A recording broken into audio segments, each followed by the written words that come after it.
A picture is worth 1,000 words. But what if one of those words is ghost? Hello! Today's story, The Funeral Photo, is perfect for your A2 B1 level. We will focus on the past tenses and the past perfect to help you describe memories and events that happened at different times in the past. Listen closely to the details. The funeral was difficult. My best friend's little sister, Lily, had died unexpectedly. She was only 8 years old. It was a clear, cold Saturday. I remember everything about that day, especially the quietness of the cemetery. I was standing near the front with the rest of the family, and I felt completely lost. After the ceremony, everyone gathered back at the house. It was a tradition to eat and remember the person. Lily's parents were very sad, of course, but they wanted to keep things normal for the other guests. My mother insisted on taking a picture of me, my sister, and my father in the living room. It was a stupid family picture, but she wanted a memory of the day. So we all smiled weakly for the camera. I was standing slightly to the left, and I remember feeling the sun warm on my back through the big window. A few days later, my mother printed the pictures. We were sitting at the kitchen table when she showed us the photo she had taken in the living room. My sister pointed at the picture. "Look, Ethan, who is that standing behind you?" I looked closer. In the background of the picture, directly behind my shoulder, there was a small girl. She was standing very close to me, almost leaning over my shoulder. She was wearing a perfectly white dress, and her hair was dark and shiny. Her face was pale, and she was looking straight at the camera. I frowned. "That's weird. I didn't see anyone there. Who is she?" My father took the picture. He studied it carefully. "She looks like a flower girl from the funeral, maybe? But why is she in the house?" The girl in the photo was unsettling. Her eyes were large and dark, and her small, pale lips were curved into a faint, gentle smile.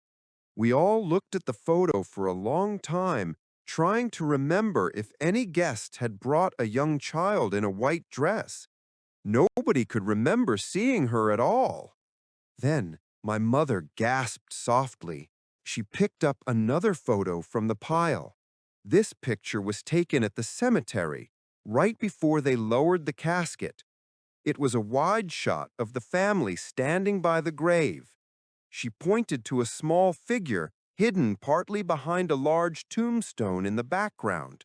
It was the same small girl, the same white dress, the same dark hair, and the same pale face.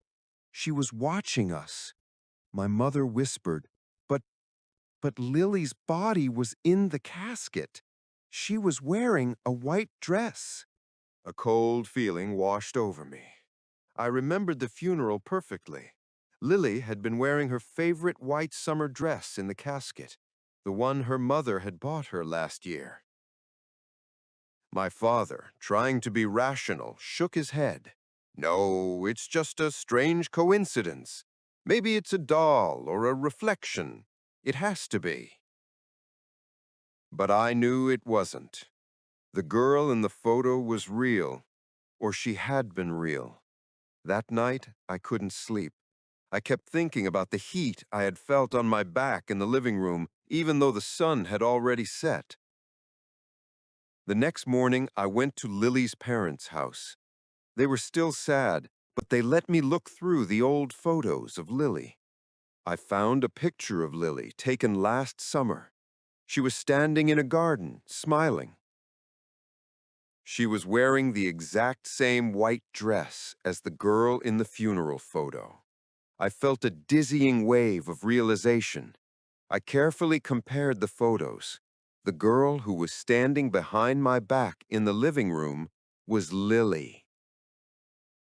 I didn't show the photos to her parents. They had already lost too much. I simply took the print of the living room picture and left.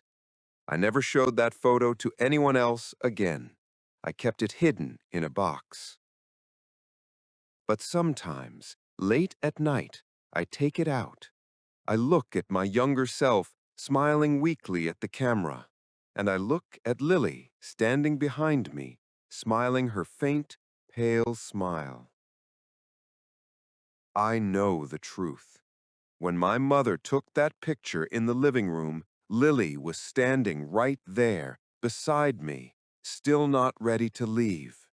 And in that moment, I was not alone in the picture. What an unexpected twist! This story was a great way to practice the past perfect. For example, Lily had died, her mother had brought the dress to talk about actions that happened before other events in the past. Here are some new words we learned today. Cemetery, insisted, casket, faint, reflection, gasp, unsettling, dizzying. If you want more spooky stories and lessons for A2, B1 English, please like this video, subscribe to our channel, and share it with a friend. Tell us in the comments what is the strangest photo you have ever seen. We will see you next time, and remember, always check the background. Bye!